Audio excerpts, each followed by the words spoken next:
Bueno, muy buenas noches a todos y a todas. Primero que todo, agradecer a la Red Costarricense de Constitucionalismo Democrático por la invitación a participar en esta mesa redonda. Un saludo a la doctora Cristiane, que nos está acompañando desde Brasil. Yo lo que voy a presentar son algunas reflexiones acerca del principio de no regresión ambiental en el derecho costarricense. Estas reflexiones surgen a raíz de la lectura de un artículo que publicó Mario en la revista judicial, que es el primer artículo publicado aquí acerca del principio de no regresión. Leyendo ahí me fueron surgiendo algunos temas ahí que quise profundizar, y esas son las reflexiones que traigo. Como temas de reflexión para presentar de lo que voy a hablar, lo que es el objeto de la regresión ambiental, cuál es el objeto, el carácter absoluto o relativo del principio y las situaciones en las que podríamos estar ante violaciones, o sea, ejemplos, casos de situaciones en las que podríamos estar ante violaciones al principio. ¿Qué es lo que tiene que retroceder para poder estar ante una regresión ambiental, digamos, tutelada por el principio de no regresión ambiental? Bastaría que se dé una reducción o flexibilización del nivel actual de protección jurídica, o sea, de una ley, una jurisprudencia, o es necesario que además, como consecuencia de dicha reducción, se pueda deteriorar o poner en peligro de deterioro al medio ambiente. De lo que les voy a mostrar más adelante, pareciera que la no regresión ambiental hace referencia a ese nivel de protección jurídica de los bienes ambientales, bienes, servicios ambientales, espacios ambientales que hemos alcanzado actualmente. Para que haya regresión ambiental, basta con que se reduzca o flexibilice dicho nivel de protección jurídica.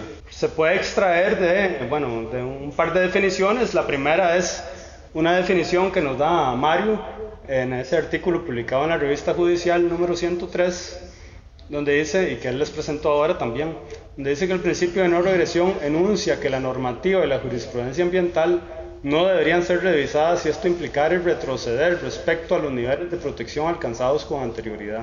Igualmente, una recomendación una recomendación acerca del principio de no regresión ambiental realizada durante una reunión mundial de juristas y asociaciones de derecho ambiental en Limoges, Francia, en septiembre y octubre del año pasado, que era una recomendación que ellos hacían a los estados que van a participar en la conferencia de Río este año, este mes inclusive. Esa recomendación decía: para evitar cualquier retroceso en la protección del medio ambiente, los estados deben, en aras del interés común de la humanidad, reconocer y consagrar el principio de no regresión. Para ello, los estados deben tomar las medidas necesarias para garantizar que ninguna acción pueda disminuir el nivel de protección del medio ambiente alcanzado hasta el momento. De ahí parece deducirse también que estamos hablando del nivel de protección jurídica. Luego, de ahí deriva el segundo tema, porque este primer tema era para poder llegar al segundo tema de si el principio de no regresión es un principio absoluto o relativo, un principio absoluto, un principio que admite alguna excepción. Por lo que vamos a ver más adelante, pareciera que este principio no podría ser absoluto, sino que debe admitir excepciones. De lo contrario, como vamos a ver también, podríamos estarnos poniendo una camisa de fuerza en ciertos casos. En ciertos casos es conveniente y hasta necesario poder tener una reducción del nivel de protección jurídica. Sin embargo, ello no quiere decir que se esté aceptando que se vaya a deteriorar o a poner en peligro de deterioro al medio ambiente. Una reducción del nivel de protección jurídica no puede admitirse si ello conlleva a un deterioro o puesta en peligro ambiental, dentro de este razonamiento que estoy haciendo. Dicha reducción solo puede darse en aquellos casos en los que se demuestre técnica y científicamente que con un nivel más reducido de protección o menos rígido no se estaría deteriorando o poniendo en peligro al ambiente. Vamos a ver algunos ejemplos de jurisprudencia, de sentencias de la Sala Constitucional y una opinión jurídica de la Procuraduría que van en este sentido, sin hablar del principio de no regresión.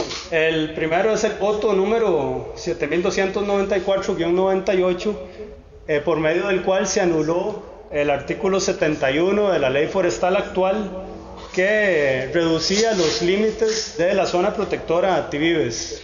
Sin embargo, se debe tener presente que la declaratoria y delimitación de una zona protectora en cumplimiento de lo preceptado en el artículo 50 constitucional implica una defensa del derecho fundamental al ambiente, y por ello la reducción de cabida no debe implicar un detrimento de ese derecho, situación que debe establecerse en cada caso concreto. No resulta necesariamente inconstitucional el hecho de que por medio de una ley posterior se reduzca la cabida de una zona protectora, una reserva forestal, un parque nacional o cualesquiera otros sitios de interés ambiental, siempre y cuando ello esté justificado, en el tanto no implique vulneración al derecho al ambiente. Así, no toda desafectación de una zona protegida es inconstitucional, en el tanto implique menoscabo al derecho al ambiente o amenaza a este. De allí que, para reducir un área silvestre protegida cualquiera, la Asamblea Legislativa debe hacerlo con base en estudios técnicos suficientes y necesarios para determinar que no se causará daño al ambiente o se le pondrá en peligro, y por ende que no se ve vulnerado el contenido del artículo 50 constitucional. Es decir, la regresión sería disminuir el área o el perímetro del área silvestre protegida. Pero si se demuestra con base en estudios técnicos que esa regresión no implica un daño, una puesta en peligro al ambiente con el nuevo régimen jurídico, entonces, digamos, eso sería una excepción admitida al principio de no regresión. En el voto número 2006-16276, ahí la sala indicó que el actual contenido del reglamento para las actividades de aviación agrícola constituye un menor nivel de protección en relación al artículo 75 del reglamento anterior, ya que disminuye la franja de no aplicación aérea de plaguicidas entre el campo a fumigar y las casas, poblados y otros. O sea, antes esa franja era, no sé, de 200 metros y se disminuyó a 75 metros. Eso sería una regresión, ¿verdad? Porque se está reduciendo el nivel de protección. Dijo que en estos casos debería aplicarse el principio precautorio, sobre todo tomando en cuenta que no hay fundamento científico ni técnico que justifique la disminución de la franja. En otras palabras, que si hubiera habido un fundamento científico y técnico que demuestre que no se pone en peligro, que disminuyendo la franja no se estaría poniendo en peligro las casas, los poblados y otros, se hubiera podido disminuir. Luego tenemos también una opinión jurídica de la Procuraduría General de la República, número 122-2009, donde se le consultaba acerca de un proyecto de ley que pretendía transformar el Parque Nacional Las Baulas de Guanacaste en un refugio mixto. La Procuraduría en algún momento indicó, por tanto, para adoptar una medida como la propuesta, desmejorando el nivel de protección, es claro que debe contarse, o sea, desmejorando el nivel de protección, de pasar de un parque nacional a un refugio mixto, es claro que debe contarse con un estudio técnico que determine con certeza la no afectación de la integridad y unidad ecológica del ecosistema o la creación del parque. Aún en los casos en que se compruebe técnicamente que con la reducción del nivel de protección jurídica no se están poniendo en peligro o deteriorando el ambiente, estaríamos ante una regresión, es decir, una desmejora del nivel de protección jurídica, que sería, como les dije anteriormente, una regresión aceptada por el mismo principio de no regresión ambiental. Sería una excepción al principio.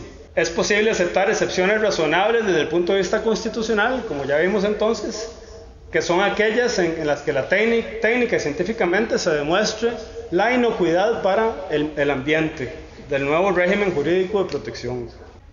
Ahora vamos a ver unos ejemplos de casos en que la excepción al principio de no regresión podría ser útil o necesaria. El primer ejemplo es el del proyecto, el caso del Refugio Nacional de Vida Silvestre Ostional. Aplicando la legislación de las áreas protegidas, habría que expulsar a todas las personas que viven ahí. En el refugio hay todo un pueblo que vive ahí, que estaba mucho antes de que se creara el refugio. Si se aplicara la legislación de áreas protegidas, habría que expulsar a todo el mundo, porque no se prevé en esta legislación que puedan haber personas viviendo o realizando alguna actividad productiva en terrenos del Estado de un área protegida. Ese es inclusive, con base en esto, había habido una sentencia de la Sala Constitucional en el 2009 que ordenó expulsar a todas las personas le dio al MINAE 6 meses para expulsar a todas las personas del refugio, independientemente de que su presencia ahí estuviera afectando o no negativamente los objetivos de protección, de conservación del refugio. Este proyecto de ley que se presentó en la Asamblea, que es el 17.512, pretende crear un régimen de excepción al régimen general, digamos, que prohíbe que hayan personas viviendo en terrenos del Estado dentro de un área protegida, y posibilita abre esa posibilidad para personas que en aquellos casos que se demuestre técnica y científicamente que la presencia humana no estaría poniendo ahí donde está, y en las actividades que están realizando no estarían poniendo en peligro los objetivos de conservación del refugio. Desde el punto de vista jurídico sería una regresión ambiental porque estamos abriendo una posibilidad que no existe. Sin embargo, con los estudios, que inclusive ya existen estudios, existen IFAS y todo, con esos estudios técnicos se determina que con el nuevo régimen, con las salvedades que establece el nuevo régimen, no se estaría deteriorando, poniendo en peligro de deterioro al medio ambiente. Otro ejemplo en los que podría ser útil también, una excepción al principio, es en los casos de cambio de categoría de reserva biológica a parque nacional. Estas dos categorías son las más restrictivas que existen. Siempre van juntas, siempre se mencionan juntas, que son muy restrictivas. La diferencia es que la reserva biológica, su fin principal o su fin esencial es que se utilice para investigación científica, para investigar un ecosistema donde no hay ninguna intervención humana. Y el Parque Nacional es también un régimen muy protector, pero que permite el ingreso de visitantes. Y entre sus objetivos está el que las personas, el que los visitantes puedan apreciar sus bellezas naturales. Se da mucho la presión de las comunidades cuando existe una reserva biológica en su comunidad porque se vuelve un parque nacional, porque en una reserva biológica no se admiten visitantes. Y las comunidades quisieran que vengan personas a la región para poder atenderlos y poder mejorar la economía de la zona. Entonces se ha dado mucha presión y así se han transformado algunas reservas biológicas en parque nacional. Es el caso del Parque Nacional Carara, que antes era una reserva biológica. Es decir, siempre siguió con un régimen muy restrictivo, solo que ahora es posible que sea visitado. Tenemos un caso en que en la práctica de una reserva biológica, en que en la práctica se maneja como un parque nacional, que es el caso de la reserva biológica Isla del Caño, donde ahí se permite el ingreso de turistas. El otro día, conversando con la directora del área de conservación, nos indicaba que ya se prohibió el acceso a la parte terrestre. Inclusive quitaron los baños y todo, porque la gente utilizaba eso, más que todo bajaban para utilizar los baños. Y ahora las embarcaciones que llegan ahí tienen que prever todo para que las personas hacer sus necesidades. Sí se está permitiendo actualmente el uso o la visita en la parte acuática, en la parte marina. Pero también, digamos, hay alguna presión porque la reserva biológica se transforma en un parque nacional.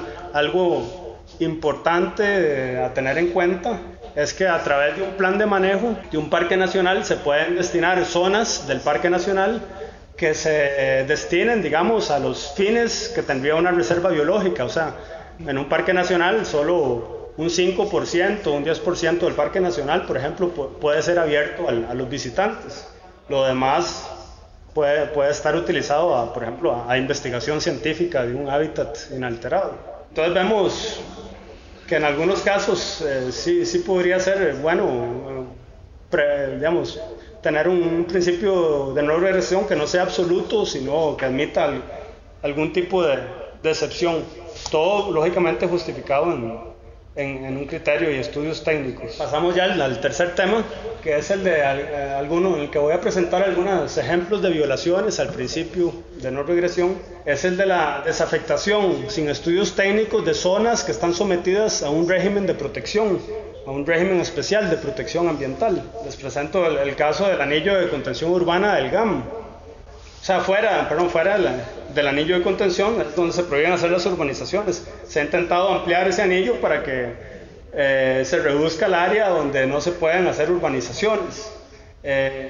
Tenemos estos decretos, uno del 2001, otro del 2007 y otro del 2010, donde se amplió el anillo de contención urbana para poder expandir el área urbanizable.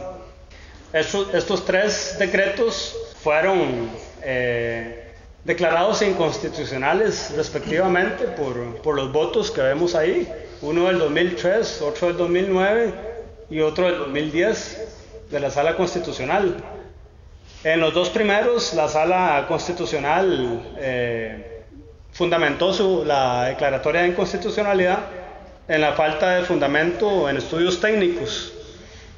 Y en el segundo, en el tercero, donde el Estado o el Poder Ejecutivo presentó unos estudios técnicos, la Sala aún así lo declaró inconstitucional por no contar con la viabilidad ambiental de la Setena. Para terminar, otros ejemplos de violaciones al principio de no regresión ambiental, tenemos la hipótesis de la desnaturalización de excepciones legalmente permitidas a un régimen jurídico de protección ambiental. Aquí les presento el caso del inciso B del artículo 19 de la Ley Forestal. El artículo 19 de la Ley Forestal es el que establece la prohibición de cambio de uso del suelo de bosques privados. O sea, que un bosque privado no puede ser cambiado el uso del suelo para convertirlo en un pastizal o para la producción agrícola, o inclusive para establecer una plantación forestal. Y luego establece unas excepciones. Aquellos proyectos de infraestructura que hayan sido declarados de conveniencia nacional por el Poder Ejecutivo. Y tenemos, voy a hablar muy rápidamente de dos casos.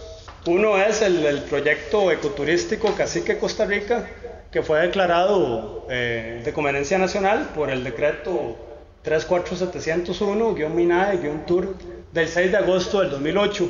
Y luego el otro es el del proyecto minero Cruzitas, que es un decreto que se emitió 2 meses después, es el 34801, perdón, ahí no es TUR, es solo MINAE, del 13 de octubre del 2008. Ambos decretos tienen en común, no viene un balance entre los costos ambientales, costos socioambientales y los beneficios sociales del proyecto, que es lo que exige la misma ley forestal que debe hacerse para justificar una declaratoria de conveniencia nacional de un proyecto. En el caso del proyecto ecoturístico Cacique Costa Rica, tan es así que faltó un balance que ni siquiera se mencionaron los costos socioambientales del proyecto. Más bien se dijo que se trataba de un proyecto basado en altos estándares o en estándares ambientales rigurosos, ampliamente detallados en el estudio de impacto ambiental.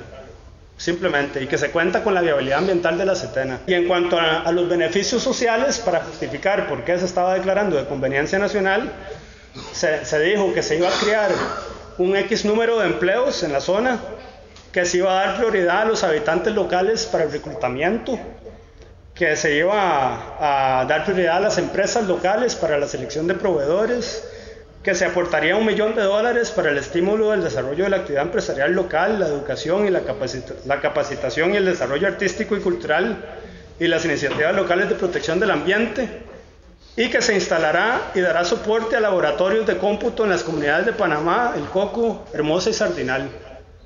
Con base en eso se declaró de conveniencia nacional el proyecto para que pudieran arrasar el bosque y construir el proyecto ecoturístico. En el caso del proyecto minero Cruzitas, como le dije, tampoco hubo en los considerandos viene un balance de los costos socioambientales y los beneficios sociales. Ahí se mencionó cuántos árboles o cuántas hectáreas de árboles se iba a talar, pero no se mencionó más costos socioambientales del proyecto.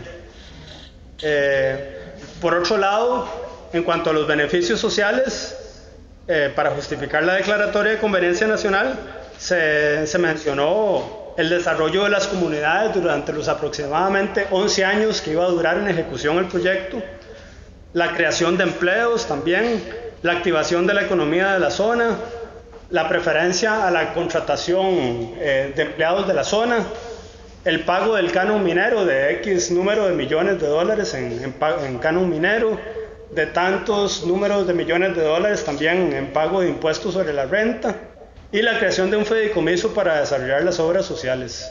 Para terminar, es decir que el primer decreto, pues se había interpuesto una acción un recurso de amparo, fue lo que se interpuso en algún momento, y la Sala Constitucional dijo que se trataba de materia de legalidad, y entonces se envió a la vía contenciosa administrativa.